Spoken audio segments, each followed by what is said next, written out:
এই মুহূর্তে হয়তো তোমার জীবনে এমন কিছু ঘটে গেছে যার জন্যে তুমি অনেক কষ্ট হয়ে আছো, অনেকটা ভেঙে পড়েছো এবং সত্যি তোমার হয়তো মনে হচ্ছে যে এখান থেকে তুমি আর বেরোতে পারবে না, এই কষ্টের সাথে তুমি একা লড়তে পারবে না। কিন্তু তুমি বিশ্বাস করো, এই কষ্ট তোমায় ঈশ্বরের আরো কাছে নিয়ে যাবে। তুমি ঈশ্বরকে নিজের ভেতরে ফিল করতে পারবে এবং তার আওয়াজটা শুনতে পারবে, আর এটা সবার সাথে হয় না। আর তোমার যদি মনে হয় যে তুমি এই মুহূর্তে একা এই লড়াইটা লড়ছো, তাহলে তুমি একদম ভুল। মনে রেখো, আমরা সবাই অর্জুন, আর আমাদের রথটা শ্রীকৃষ্ণর হাতে, আর এটাই সত্যি। তাই ভয় পাওয়ার কোনো কারণ নেই। আজকে তোমাদের আমি কয়েকটা কথা বলবো যেটা আমি নিজের লাইফে এক্সপিরিয়েন্স করেছি, এবং যেহেতু অনেকজনের সাথেই আমার কথা হয় এই চ্যানেলের মাধ্যমে, তাদের অভিজ্ঞতা আমার অভিজ্ঞতা নিয়ে তোমাদের কয়েকটা কথা আমি বলবো। যদি রিলেট করতে পারো তাহলে অবশ্যই কমেন্ট করে জানিও। হয়তো আজকের এই ভিডিওটা দেখার পরে তোমার কষ্টটা একটু হলেও কম হবে। দেখো, বিষয়টা হচ্ছে যে সবার লাইফেই চ্যালেঞ্জেস আছে, সবার লাইফেই স্ট্রাগল আছে, এবং প্রত্যেকটা মানুষই হয়তো, প্রত্যেকটা তো নয় বাট বেশিরভাগ মানুষই হয়তো এটা ভাবে যে তার প্রবলেমটাই সব থেকে বড়। কিন্তু বিষয়টা হচ্ছে যে প্রবলেমস আমাদের লাইফে দরকার। যেমন হসপিটালে ওই আইসিইউতে আমরা দেখি না, কম্পিউটার স্ক্রিনের মধ্যে লাইফ লাইনটা এরকম আপ ডাউন করে, আপ ডাউন চলছে, কখনো উঁচু, কখনো নর্মাল, কখনো আরো নিচু। এই লাইনটা যদি একদম স্মুথ হয়ে যায়, তার মানে জীবনটা শেষ। তাই লাইফে আপস অ্যান্ড ডাউনস দরকার। কিন্তু এখানেও একটা ব্যাপার আছে, কিছু মানুষ নিজের জীবনে ছোটবেলার থেকেই অনেক রকমের কষ্ট পায়। এই কষ্টটা বেশিরভাগ ক্ষেত্রেই কি হয়, মানসিক হয়।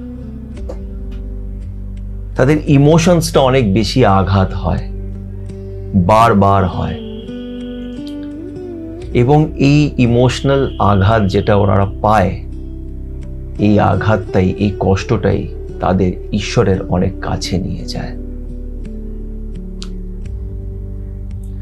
কিছু মানুষ থাকে যাদের কিছু উদ্দেশ্য আছে।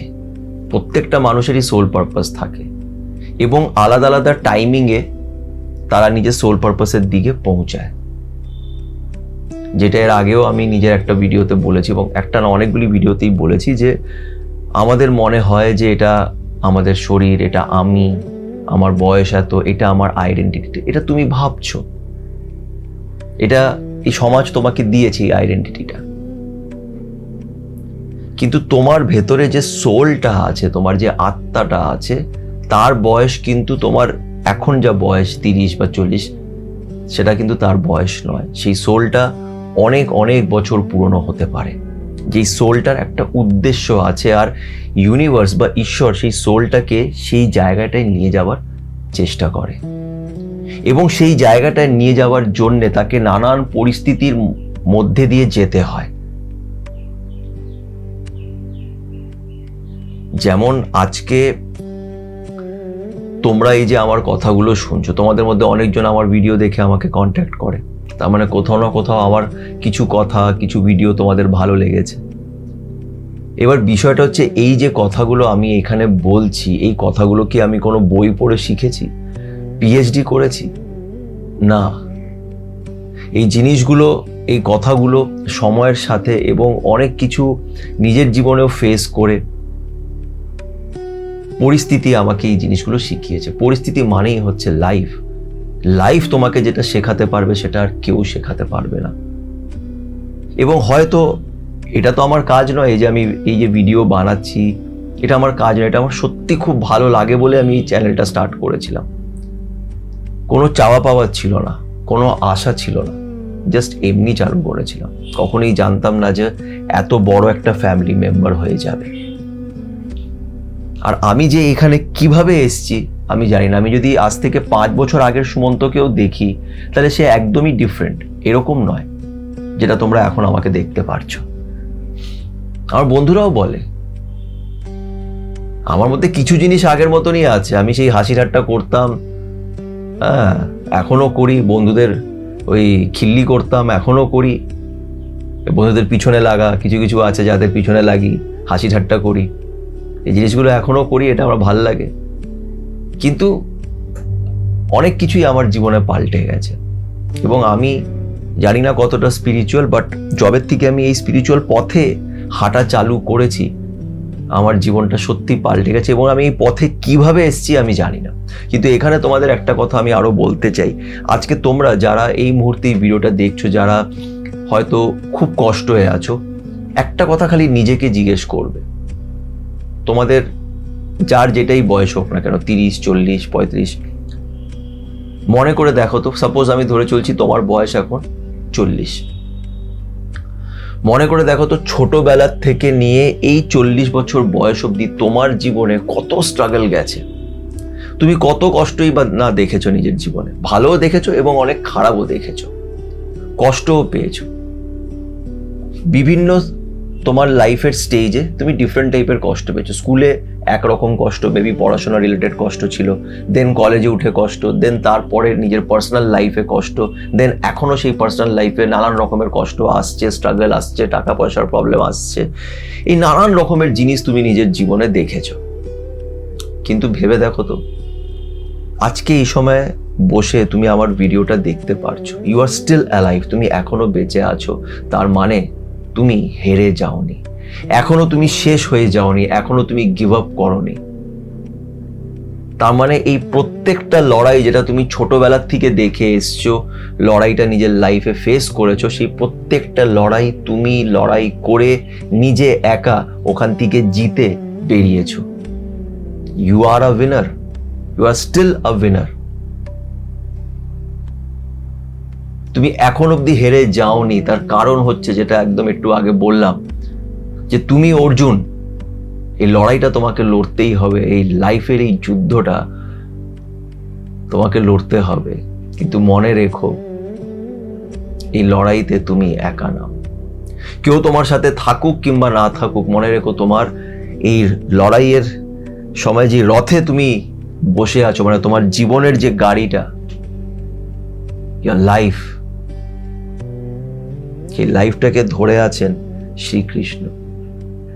এবং বিশ্বাস করো, আমি এখনো নিজের লাইফে যখন কিছু জিনিস ফেস করি, ইমোশনাল জিনিসগুলো আমাকে অনেকটা উইক করে দেয়, আমি যখন সেগুলোকে ফেস করি, আমি তখন এটাই ভাবি যে ভয়টা কিসের। আমি নিজেকেও এটা বলি যে কিসের ভয়, যেটা হবার সেটা হবেই,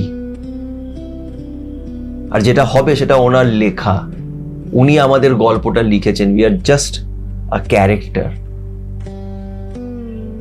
উনি হচ্ছে পরিচালক, script writer, dialogue writer, everything. উনি পুরো গল্পটা লিখে রেখেছেন। এবার উনি আমাদের জন্য কখনোই খারাপ গল্প লিখবেন না। আর যে খারাপ পরিস্থিতিগুলো আমাদের জীবনে আসবে, সেই পরিস্থিতিগুলো আমি আগে ভাবতাম খারাপ, এখন আমি সেটাকে খারাপ বলে মনে করি না। আমি বিশ্বাস করি যে এটা পরীক্ষা। যেরকম স্কুলে যখন আমরা পড়াশোনা করতাম, আমি ছোটবেলায় এটা ভাবতাম, যেহেতু আমি পড়াশোনায় ভালো ছিলাম না একদমই, আমি এটা ভাবতাম যে পরীক্ষার কি প্রয়োজন, পড়াশোনা করো, দেন একটা ক্লাস থেকে একটা ক্লাসে উঠে যাও, 1 বছর বাদে, 1 বছর একটা ক্লাসে পড়লাম, দেন ওখান থেকে উঠে আরেকটা ক্লাসে চলে গেলাম। মাঝখানে এই পরীক্ষাটা কেন নেওয়ার দরকার, নিতে হবে না পরীক্ষা।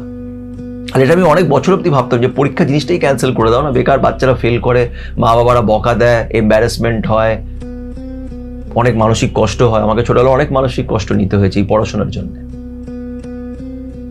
তাই ভাবতাম যে পরীক্ষাটার কি প্রয়োজন, কিন্তু এখন আমি এটা রিয়েলাইজ করেছি যে পরীক্ষাটা খুব দরকার। পরীক্ষা না থাকলে তুমি কতটা শিখলে তুমি বুঝতে পারবে না, এবং তুমি অশিক্ষিত থেকে যাবে জীবনে। তো লাইফেও তাই, যাদের জীবনে ঈশ্বর পরীক্ষা নেয়, এবং আমরাও এটা দেখেছি, যত কঠিন কঠিন পরীক্ষা তুমি দেবে, তুমি মেডিকেল পড়ছো, তোমাকে অনেক পরীক্ষা দিতে হবে, প্রি মেডিকেল টেস্ট দিতে হবে, তুমি বড় সরকারি অফিসার হতে চাইছো, তোমাকে সরকারি চাকরি পাওয়ার জন্য যে পরীক্ষাগুলো ইউপিএসসি এগুলো যেগুলো দিতে হয়, বড় বড় পরীক্ষা তোমাকে দিতে হবে। তো যারা বড় বড় পরীক্ষা দেয় তারা বড় পোস্টে কাজ করে, তাদের জীবনের কিছু বড় উদ্দেশ্য হয়, তার জীবনের তো নয়, তোমার সোলের কোনো বড় উদ্দেশ্য আছে, যার ফলে তোমাকে এই কষ্টগুলো দেয়া হচ্ছে। যখন এই কষ্টগুলো হচ্ছে তার উপরে বিশ্বাস রেখো, কেন মনে রেখো যে তোমার গাড়ির রথটা শ্রীকৃষ্ণ চালাচ্ছে। তাই ভয় একদমই পেও না।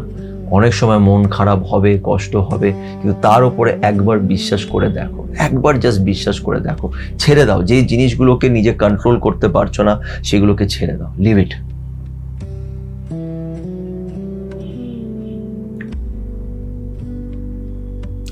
আমি এখন এই সময় বসে যখন নিজের পুরো ছোটবেলাকা বা আমার জীবনের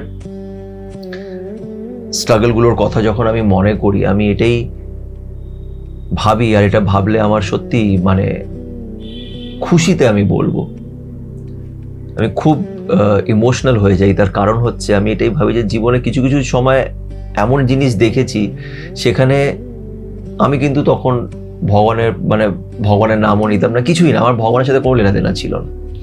হ্যাঁ, গালাগালি দেওয়ার সময় উপরে তাকিয়ে গালাগালি দিতাম, যখন কিছু কষ্ট হতো তাকে গালাগালি দিতাম, আমার সাথে এরকম করছো এরকম বলতাম।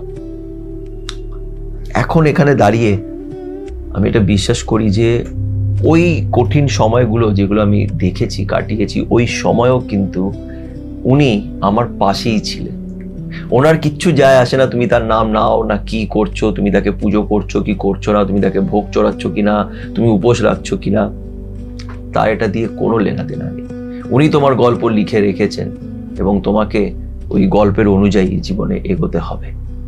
আর উনি তোমার পাশে সব সময় আছেন, উনি তোমাকে সব সময় শেখাচ্ছেন। আমরা খালি শুনতে পাই না সেই শিক্ষাটা, এই সমাজের ভিড়ে, এই নেগেটিভিটির মধ্যে তার আওয়াজটা মনের ভেতরে আমরা শুনতে পারি না। উনি কিন্তু আমাদের সাথে সব সময় কথা বলে। মন খারাপ করো না, এই সময়টাও কেটে যাবে। তার উপরে বিশ্বাস রেখো, পজিটিভ থেকো এবং ভালো থেকো।